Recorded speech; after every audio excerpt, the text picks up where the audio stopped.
so much for allowing us to come today to this class.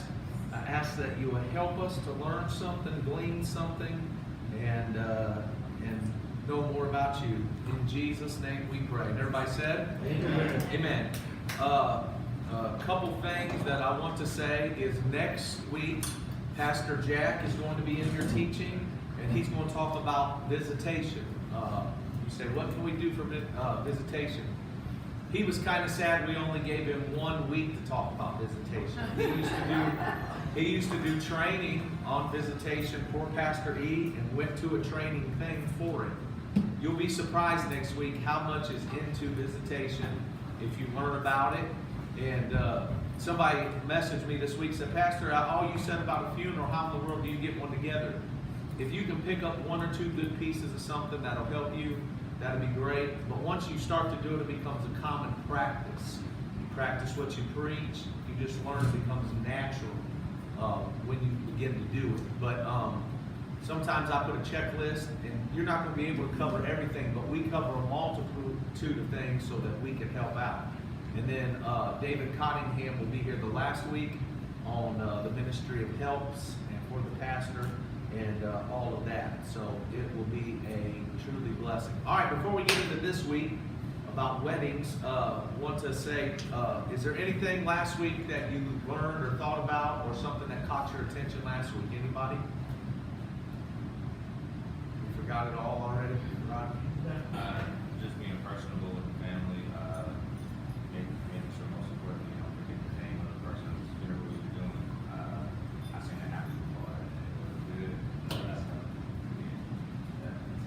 Okay. Anybody else? Because I'm a direct person, I thought your statement on keep it short, sweet, and spicy was good, real good. Okay. Anybody else? All right. Well, this week we're going to talk about weddings. I'm going to give you a whole lot of information about weddings. Want to give you some information on that. I've done not as many funerals, like I told you, but I have done a lot of weddings. And we want to give you some information on the wedding. Weddings are something that is, when you bury somebody, you don't really, when you bury somebody, if you're the preacher, you don't even really have to have a license or ordained certificate to do that. Anybody can do a funeral. Now, it's good to have a preacher do the funeral, but that ain't always the case. I know Aaron sometimes has had to, the other day he called me, Pastor, can you come? My phone wasn't working. I didn't get the message till late that night, and I said, hey, yeah. He said, I already done it. So, I mean, you have to learn to you know, learn that sometimes you have to go with it. But to be legal, the funeral director is the legal part when you come to a funeral. When you have a wedding, the legal part is the minister, okay? You have to be legal to perform the wedding. It's not a hard thing to do to get your license to perform it, but in the state of Ohio, different states are different, but in the state of Ohio, you have to have a certificate from the state to get it. If you would like to get that certificate, we can help you get it. It's $10. It's not from us, it's the state. That's what they charge you. And we can help you fill out the papers to do that. But anyways, we can help you do that. But you can't just say if your cousin wants you to marry him, you can't do that. And where you get in trouble is, and I mean, they don't really check a lot, but if it ever did, you'd be in a lot of trouble.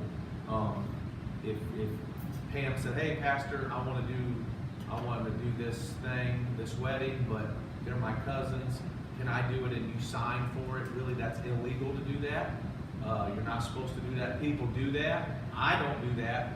The only way I do that is if another pastor comes in from out of the state and does it, and then they allow me to do something in the wedding so I can say, so they don't have to just apply for the certificate here. But like Pastor Doug, sometimes he comes into Ohio and does it, and after the second or third time, he just got his certificate because he could do that, so I don't have to go with him and be in I want to be legal about it, okay? You got to make sure of that it is legal. Another thing that we'll get into about the legal part, make sure you're legal before you perform the wedding, and make sure the bride and groom get the marriage license from the court. You can't have somebody show up and say, can you marry us, and they didn't go to the court and do it, because what's going to happen is they'll come back to you 10 years down the road when they want to prove they're married, and they're going to sue you because you performed the wedding without a license, okay? Their license. And you are liable if you perform it and they don't have their license and do it. You have to have the license. I'm telling you, I've seen nightmares of things that a marriage license didn't come in, and they said it ain't come in yet, or we went down to get it, or they do it differently now. But I've seen it, we'll have it next week, and then they never got it. There's an instance in Brimfield, a couple in our church got married from a pastor. They were married, all right? They said they were waiting for their license to come in. They are waiting for, it was a period of time they applied for it, come back, never got it. 10 years down the road, just slipped through the crack, and come to find out, legally they really weren't married. So I never do a wedding unless I have the certificate. Don't matter what the circumstance. I don't care if they've done 10,000 things that they can get somebody else. I don't do that because I don't want to be in trouble for doing that. So that's the thing. Another thing is if you do a wedding and you're not officiant in the state of Ohio, I think it's a $10,000 fine and jail time if you sign one and you're not legal to do it. So it's just some things that I don't know if they're going to go chase that out after years, but it's just something to think about. Just make sure it's right. All right? And then another thing is, I've seen it, this is one of the biggest ones. Out of all those other ones, this is the one that happens the most. They come, Rodney and Sherelle got married the other day, okay? They come and give me their paperwork. I have the paperwork, and I have it on my desk. You're supposed to return it within 30 days. If I sit there and forget about it, the courts don't know they got married unless I signed it. I'm the one that makes it official. I sent yours in, don't worry. I see them looking at me like, oh, wait a minute. But I learned, personally for me, if I didn't do it right then, it didn't get done, and sometimes I'm having to call them and be like, hey, I'm sitting, it's day 29, I'm so sorry, it's my fault. And really, it's really my fault, and so not to their fault. But after a certain time, they have to reapply. And the most embarrassing thing is to have somebody have you perform a wedding, and then you goofed it up, and through the courts, it ain't the date that they thought. Just be responsible. So what I do, because I am so busy, and I'm not saying that to brag, I'm just busy. What I do is at the wedding or before the wedding, I sign it, I put it on my desk, and after they get married, I give them their certificate, and mine goes in the mail that day, no matter what. I don't care if it's a Saturday, Sunday, I put the stamp on it and put it in. Just because if it gets lost in the mail and they haven't do something, I can say, hey, a lot of times it's good to certify it too if you have it, just to make yourself so it don't come back on you that they didn't do it. So they're not as stringent. It ain't like they're going to come on day 31 and say, hey, you're going to jail or you're doing this. I'm not saying that. But I am saying that on our part, we should be responsible, okay? So that's the legal part. When let's go to the meeting with the couple down here. I got this right here. Rodney, this will be very familiar with some of what we had just went through, but typically you got to meet with the couple. Now, I don't personally, this is a personal thing for me. I don't personally marry somebody unless I meet with them first. I got that from my grandfather. My grandfather, when people want to get married, they'd come in and he had some convictions on certain things that he wouldn't do, but when it come to me, if he knew that I didn't really care, he'd say, hey, but Pastor John will do it if you guys, we have people walk in and say, I want to be married, we need a preacher. That's a whole different ball game. I don't do that, but Jalen does that if she wants to do that. I know Kamisi will help me do that if I just personally don't do that. because I personally want to meet with the couple. My grandfather, for years, up to the last 3 years of his thing, he had a conviction, and he wasn't against it, but him personally, he would never remarry somebody that's been divorced. That was his conviction. He wouldn't do it. He'd go to the wedding, he'd give a gift, he's not mad at it, but his personal thing was, and especially couples that he had married before, and then to another one, and it was just a personal thing for him. He wouldn't do that. If you ever notice, maybe like Pastor John will, or that will. So you got to know what your guidelines are, and you can't change them for nobody.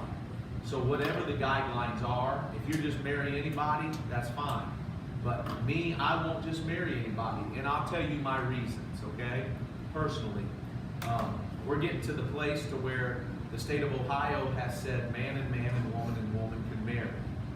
If you do not have something written down that this is what I do, and you a statement of it, what's going to happen is, if you don't do that, you're going to be the next big thing on CNN or Fox or whatever. A wedding cake was over that, and people will do that to do it. But if you have your own Kamisi, Jordan, marriage and funerals, these are my guidelines. And then what you do is you have that in, and you have it dated and marked and signed. That way it keeps you out of legal situations. So, because we live in a day where I won't marry a man and a man. I don't care what anybody says, they can throw me in jail. I'm not going to marry a woman and a woman. That's just not me. Is that a statement of something that has to be notarized, or is it just... It can be. It can be notarized. It can be on a website. It can be on a... you can take a picture on your... What I do is, if I do something, that way it keeps me out of legal problems. That way it's not on the internet. People say, hey, they said they're not going to, so let's go see if they will, to try to get it.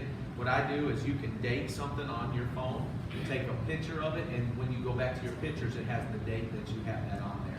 That's your proof that you have. Or you can mail it to yourself. Like I said, a cheap man's a poor man's copyright. Mail it to yourself, and then keep you a copy. And then if you ever go to court, they can open that up and say, hey, this is what I do. But whatever your standards are, you know, some may say, I'm not going to do remarriage. Some say, I'm not going to marry them unless they're members of the church. You know what I mean? Whatever you want to do, you should do, but you should have something if you're going to be doing that. But that's why when you meet with the couple, you will agree to perform, you know, the wedding there, and you're going to introduce yourself, and if they ask you to do something, that way you go through that meeting and you can let them know, this is what I do and this is what I don't do. I want to say this, there are times that if you don't really know the couple, the things that scare me personally is that what if Angie was divorced in Dakota, or going to get divorced in North Dakota, never did, and she comes to Ohio, applies for a license, okay, and then she comes to me, and then, now it's not my fault because I didn't know that she was still married, but I married her, and then her ex-husband that she didn't get married to, divorced from, comes back and wants everything that her and her new husband have, and then you're thrown into a legal case because you're the one that married them. Now you're not liable for that because they didn't give you that, but you're still dragged into a situation of something you don't know. That's why I marry people that I try to know. That's just me.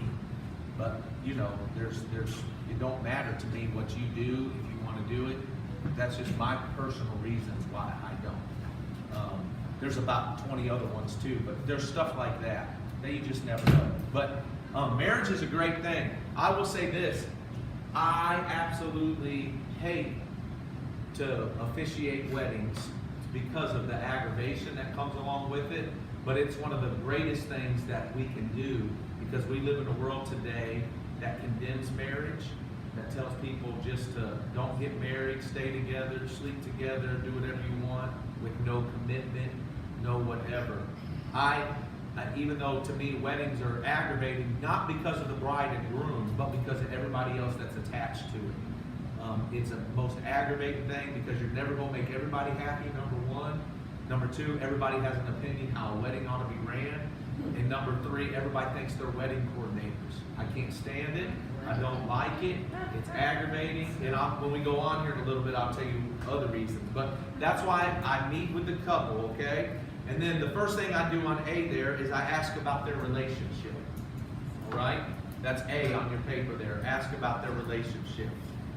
If you want me to marry you, I want to know about your relationship. Okay? Begin some basic questions about their relationship to get to know them better, kind of how they met. If you've been through this with me, you will know that I ask a bunch of questions. I have a piece of paper that they both answer, and it's not just for them, it's for me too, you know. How did you propose, kind of things, maybe where you going on the honeymoon, just to get to know, to get, you know, answered. What do you value the most in your relationship? What do you appreciate about them the most? I will say this is a funny story. You guys know this person if you've been here to church for 3 or 4 more years or so. I won't tell you who it was. They were getting married, okay? And he had been married before, and she had been married before. We got in the office, we're talking to them, and I'm just getting to know them, okay? This is the one time that well, there's been 2 times. One time I wouldn't marry a couple. Not very often. This time, I knew I shouldn't have married them, but I did just because they were so involved in the church, and I learned my lesson from it. Don't matter. If I don't feel comfortable doing it, I'm not going to do it. And this was my first thing I should have known, that it wasn't going to last, because it didn't last. But this is what it is, okay? So I said, so how did you meet this lady? Okay, I don't want to say her name. You guys know, and then you guys go, oh my gosh, I don't know why I didn't have, you know.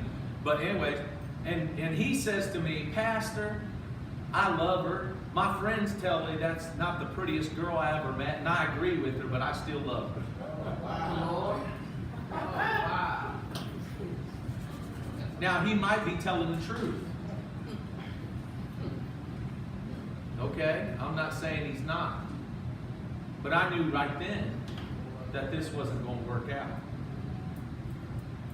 And then, later on in the conversation, she says, I said, do you have any concerns? Well, the only thing kind of concerns me, my aunt, every time he sees her, he's very flirtatious with her. You know, and so he laughs and she kind of laughs, and that's my family, you know. But then to come to find out after it was all said and done, the reason she left him is because he kind of very flirtatious with his aunt. That was 33 years older than him. Okay, you understand what I'm trying to say? So there's a lot to know. That's why when you do these, it's not so you're trying to give them counseling. I don't do wedding counseling. I give scriptures, we talk, we do things. I'm not, so to speak, a licensed counselor. Now, I've been married 22 years as of Friday. I've married over 150 couples or whatever it is. I've been through a lot, we know that, but at the same time is you get to know things. So it's good to ask about their relationship, okay? When you're doing it. If you're going to meet with them before. And this ain't got to be a 3-month thing and all that. Just ask about the relationship. All right, B there, lock in the date. Get a date. What's the date, time, and location of the wedding? You know, when's the rehearsal going to be? Check out the calendar to make sure it works. What's horrible is you paid for a vacation and you're on vacation and they call you and say, are you going to do the wedding tomorrow? Are we having a rehearsal tonight? You say, oh, that wouldn't happen. It happens all the time. I have a pastor friend that was in Jamaica with me. Okay? He never does rehearsals. He just goes there on Saturday when the wedding is. They call him Friday night to say, what time should we be there for the wedding? And he goes, the wedding. And he looks at me. I said, you got a wedding here in Jamaica you're doing you didn't tell me about? He said, no, at home. I said, oh. He said, I got to get one of my other ministers. So he calls them. Instead of saying, hey, I'm in Jamaica. This is my fault. I was on a mission trip. I'm going to have one of my ministers do it. They said, hey, I have some things that come up. You care if minister so-and-so does it? And they said, no, it's been our dream that you, as our pastor, marry us. You see what I'm saying? Write the date down. Keep it in there. Lock it down. when the rehearsal is going to be and all that. C, lay out the order of the ceremony. What I mean is, just, you don't have, it's not a big thing, 3 or 4 things. Do you have songs? Do you want them to march in? Do you want to, what are you going to do? How's the ceremony going? Why is this important? How many knows Pastor Tony Shaw? You want to hear a funny story? Pastor Tony Shaw was had a wedding, okay? He didn't really lay out the ceremony with them. He was talking with them, and anyways, he had a family that come in, and we're not going to be able to show this one. Let me put this off. I hope